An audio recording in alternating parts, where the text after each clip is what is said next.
Hey guys, I'm Steve Speck with Exo Mountain Gear. Today we're going to quickly walk you through our 1800 bag. Again, the 1800 bag is just a part of the whole system, right? So K3 Spider frame, you can buy the 1800 bag and then have a 32, a 48 or 6400 bag and interchange those as your hunt dictates. I designed the 1800 to be basically a small streamlined day hunting pack. It's really narrow, really low profile. Wanted, when you're day hunting from the truck, you're in really brushy country, it's a perfect size for that. Too small to really backpack with. If you're going to do any backpacking, you jump up to our 3200. But basically built so you have a small bag to go on our K3 frame. That way, even if you're day hunting, you can easily end up 2, 3, 4 miles from the truck and kill something and need to be able to haul meat right away. There's no wasted trip back to the truck to get a pack frame or whatever. You can just slap the meat on it and carry out of there. Your capacity to haul meat doesn't change. So whether it's this 1800 or 6400 bag on there, I could still throw 2 hindquarters of an elk on this frame if I really wanted to. So getting into the bag, start on this side here. You'll see same angled straps that we've got on all the other ones. Again, we're trying to suck that load up and into the pack. We do a lot of small design things to kind of prevent the load from sagging. You notice the bag's tapered at the bottom. You've got compression straps down here at the bottom that are designed to suck up that. So when you're not using the full capacity of the bag, you can get that smaller and again, just prevent items from sagging down. Both sides have lower stretch pockets for water bottles. I always like to put my headlamp in this one. I can really easily reach back and grab it. The two-side pockets look identical. They have a slight variance in that this side is your spine scope side and this side is just a smaller kind of flat pocket.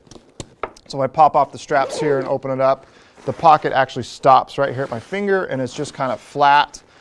Just a pocket to throw whatever you want in there. Food, headlamps, toilet paper, just those kind of small items you need during the day. And then if you come around to this side, this is actually a pleated internally pocket. So the spine scope kind of pushes to the inside of the bag. You can drop pretty much any 85 millimeter spine scope inside of that. So spine scope would go inside of this pocket, and on that side I would drop tripod legs in here and wrap these straps around the rest of the tripod to hold it in place. Moving to the front of the bag, we've got our 2 horizontal straps here. This is going to be to strap your bow to the pack, miscellaneous items, things like that. You've got your 2 straps down here that I already talked about to compress up the bottom. When you pop those off, you've got access to the horseshoe zipper. Right here at the top is a built-in pocket. It's actually a double-sided pocket of sil nylon fabric. The intent here was to make this a near waterproof pocket. So if you've got a cell phone, GPS, some type of electronic that you don't want to get wet and it's a rainy day, you can throw it in there and not have to worry about it. Then the zipper opens all the way up, gives you great access to the inside of the bag. You'll notice there's a stash pocket loop sewn up inside here, so you can add a stash pocket to the pack.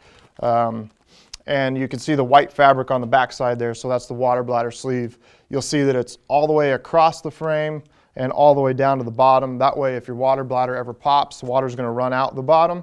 It also acts as a wet storage pocket. So you can put a wet rain jacket inside there and it's going to stay completely compartmentalized and separate from the rest of your hunting gear. And you can see the zipper on top here. So that's where you're going to access that water bladder pocket. At the top there is a Velcro loop, so that's be able to hang your bladder from the top there, and then the porthole for the bladder to come out is right here as well. There's also another loop sewn right here to add a stash pocket on top of that if you like. Lastly, the 1800 does not come with a lid, but you can run a lid if you want. You can just buy the lid separately on our accessories page and we'll send it with some accessory straps.